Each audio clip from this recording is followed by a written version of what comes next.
มีแต่ปลาแซ่บๆเด้อคืนนี้นะ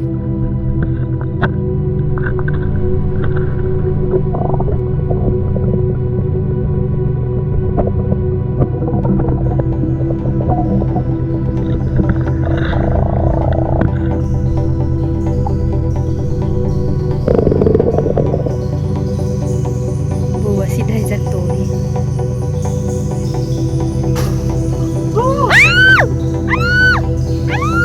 คือใหญ่แท้สับปลานิลเลย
เก็บเลย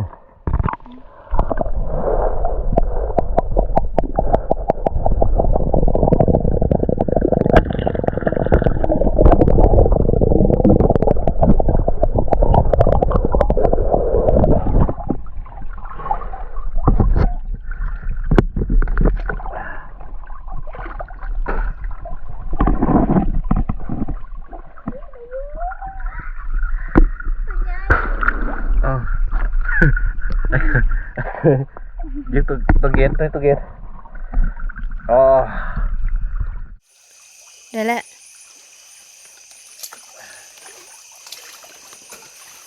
ตัวใหญ่อ่ะได้อยู่ตัวใหญ่ตัวเกตตัวเกตอ๋อ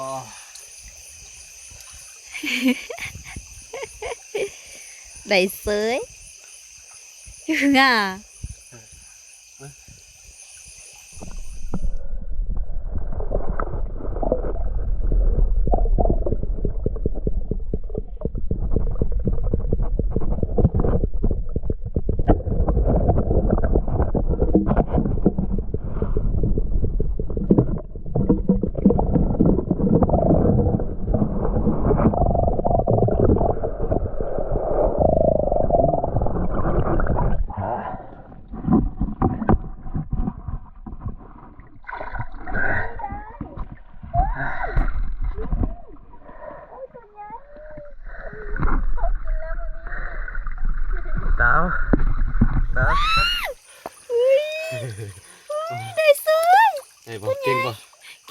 งเก่ง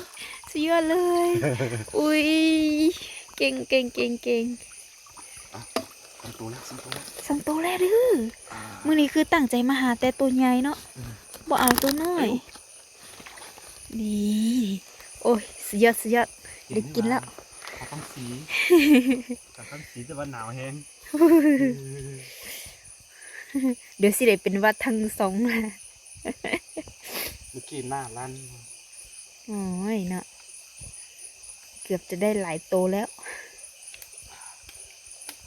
สองโตก็พอกินเลยเนาะ ตามเจียว ตำเจียว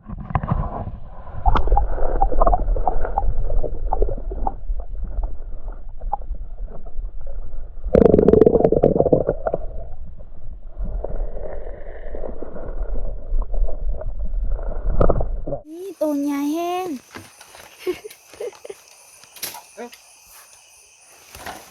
เยอะเยอะเยอะนี่ว้าว หน้าลั่น ฮะ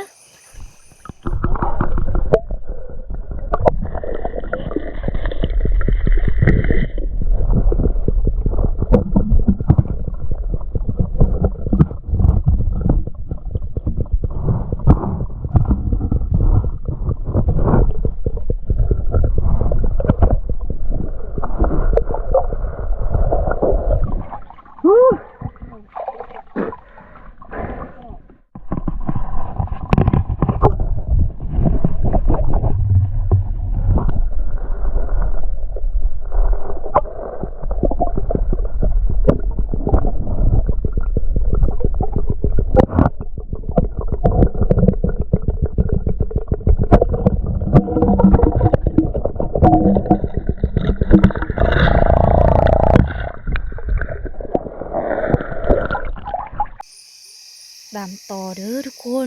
ได้ยินอาคันน้อยว่าอยู่ในหันอยู่ในหูเลิกๆหน่อยนึงมีตัวปลาใหญ่ใหญ่ปูว่าสิได้บ่ได้บ่ได้อะฮะอุ้ยได้อ้ายนี่อุ้ยตัวใหญ่อุ้ยพอกินแล้วมื้อนี้ ดาว อู้แต่อีตุนแท้ คนหาปลาบ้างไหมทรงโอ้ทรงสีหนาวแฮงเดี๋ยวขอเด้อเดี๋ยวขอเด้อได้แล้ว ได้แล้วโอเคโอ้ได้3 ตัว ดาว โอ้ย ดาว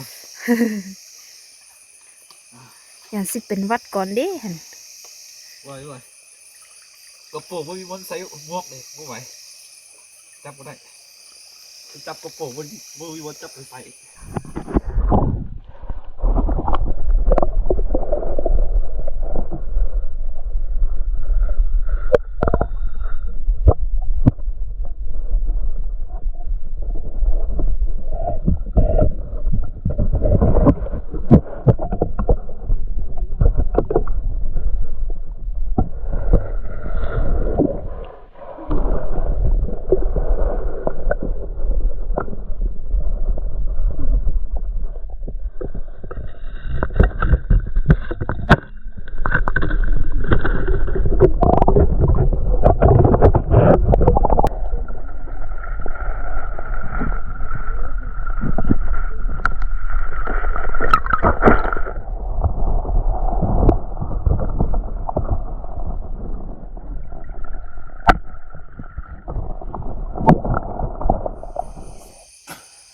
ได้อะ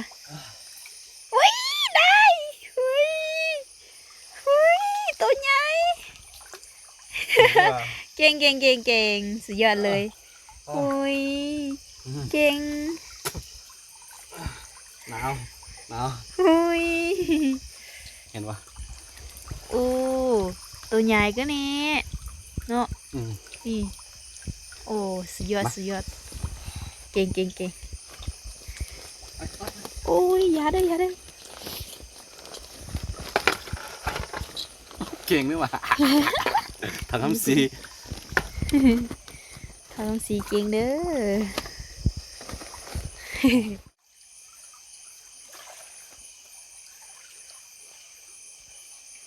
มีวะ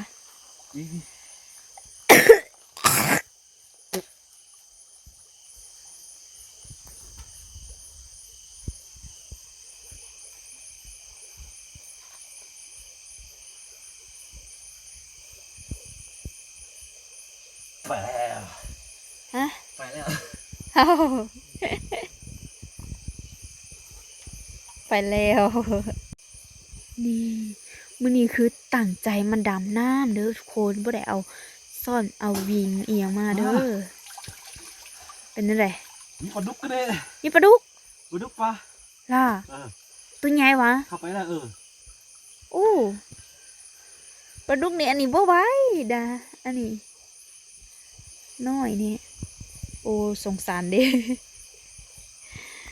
โอ้ดำน้ำจนหนาวเลยแหละทรงสิเป็นหวัดเพราะว่าทรงนี้คืออากาศหนาวแล้วก็คือตอนนี้ข่อยกำลังเป็นหวัดอยู่เลยเนี่ยบ่ได้ ปลาในมีอันนี้เยอะเลย เนี่ย โอ้ยบุตรสลับไปไหม ฮะได้ซอยเอาเมื่อกี้ไอ้บูนี่ว่าได้ มันได้ โอ้เก่งอุ้ยอุ้ย ได้กินแล้วเด้ออย่าฟาเด้อต้องอันนั้นเด้อโอ้ว้าได้หลายตัวแล้วเด้อเดี๋ยวนี้โอ้เก่งตบมือสมเสย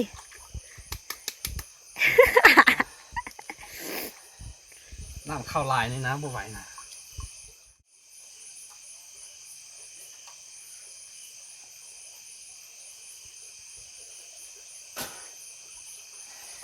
ได้ซย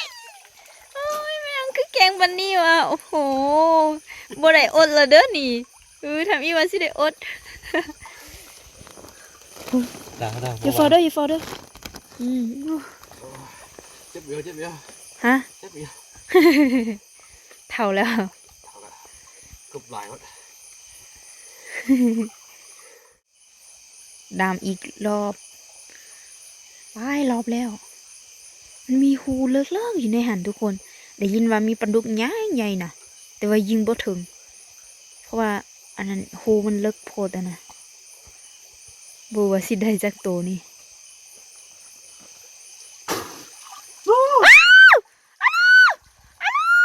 คือใหญ่แท้ซ้ำปลานิลเลยว้าวเฮ้ย ยอดแล้ว สุดยอดเลย ตัวใหญ่แล้ว โอ้โหดูนี่ใส่ฮัลโหลซ้ำหน้าไอ้ที่นี่เบิ้งแทกเบิ้งดูเอ้ยฮัลโหลสุดยอด เก่งป่ะ เก่งไรตบมือสมเสย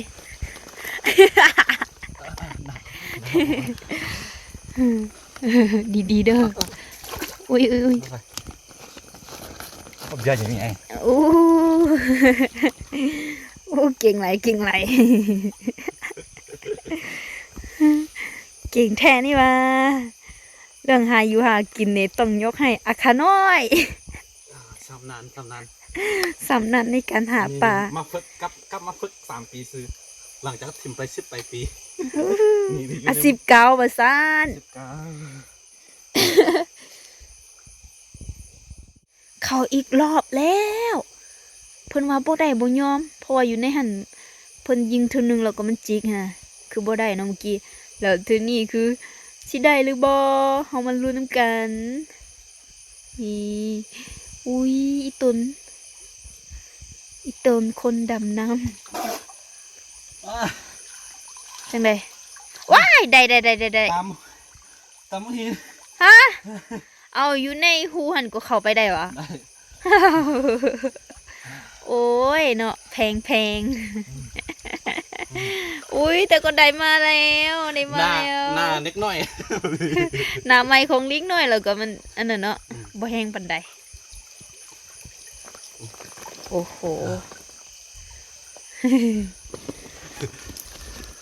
มึงก็ชิมโอ้ยเข้าไปอีกบ่ยอมคน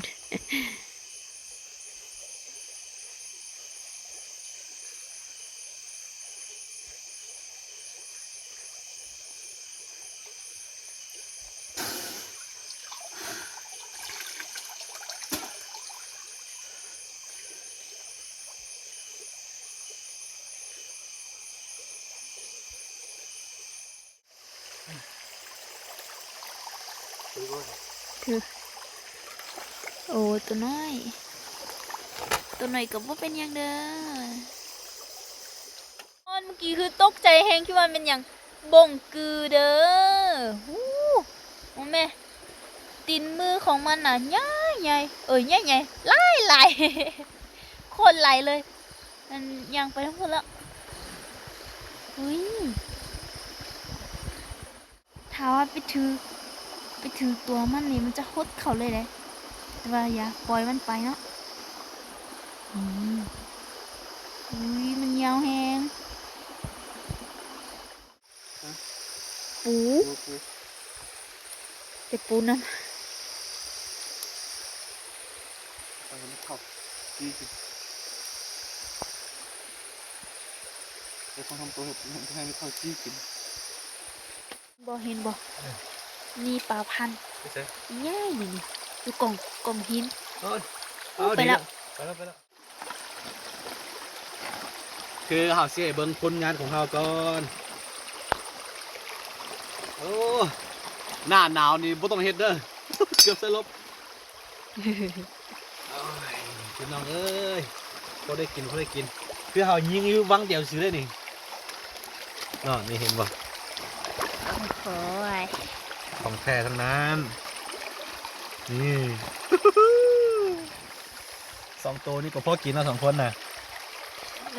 นหมิวตัวใหญ่แฮงโอ้ตัวใหญ่สุดซ้ำปันนินเลยตัวนี้นะ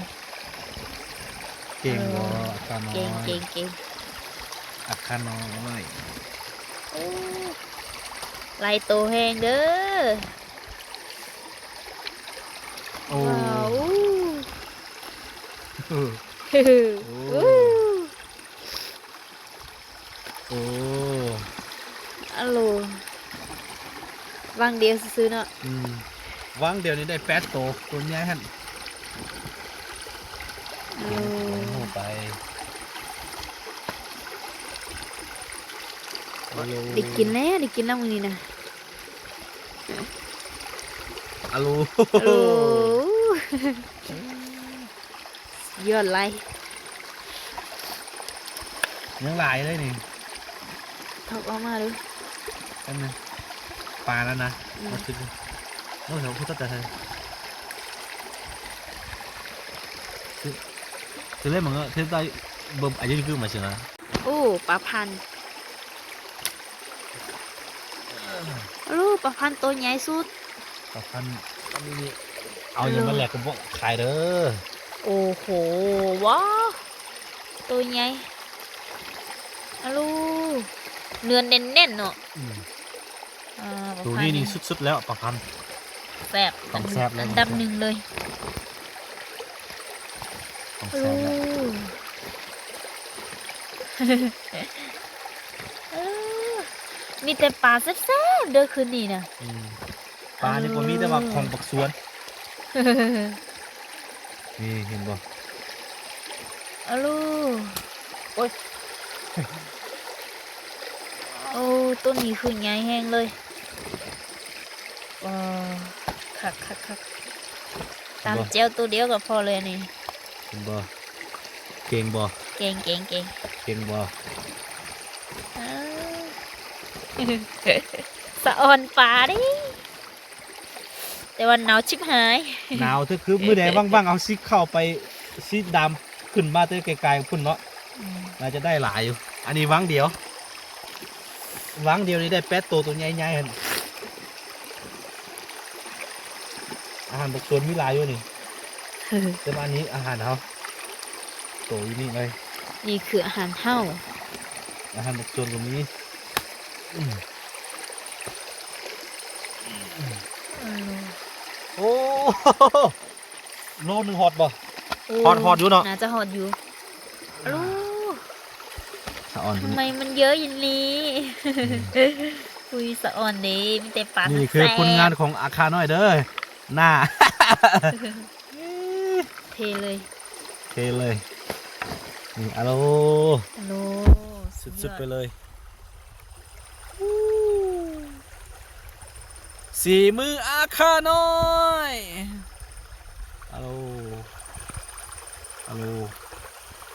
เอาถือซื้อใส่เยอะเลยใส่เยอะเลยโอเคทุกคนเอาสิกลับบ้านแล้วมื้อนี้ถือว่าได้หลายอยู่เอ้านี่คือตั้งใจมายิงปลาหน้าหนาวเราก็บ่ค่อยอยากมาแต่ว่าอยากกินปลาอยากกินรับปลาแบบปลาห้วยเนาะทุกคนเนาะ มันแซ่บมันผูกไปพี่น้องเอ้ยต้องกินอาหารบ้านๆหาปูหาปลาก็ได้กินคันพวกขี้ข้านนี่บ่อดตาย อดตายก็ต้องเมื่อเขาขี้ข้านนั่นแหละพอไปก่อนเอ๊ได้อยู่โลปลายบอกคุณครู โลไป โลปลายพอด้วยเนาะโอ้อามาดีใจเท่าไหร่ มาโอ้มาสีหอกเราสีหอกว้าวอะไรแท้ โอ้สุดยอดสุดยอด ของจริงแต่ว่าหนาวไม่ว่าขึ้นฮอตหัวใจแล้วก็เจ็บหูดำน้ำลายเจ็บหูโอเคทุกคนเราซีกลับบ้านแล้วเนาะถ้าใครมักคลิปในวันวิธีกันหาอยู่หากินในบ้านๆก็อย่าลืมกดไลค์กดติดตามช่องอาคาน้อยไว้หน่อยเวลาใครลงคลิปเราจะได้เห็นเนาะโอเคเจอกันในคลิปหน้าทุกคนมื้อนี้หนาวแฮงสบายดี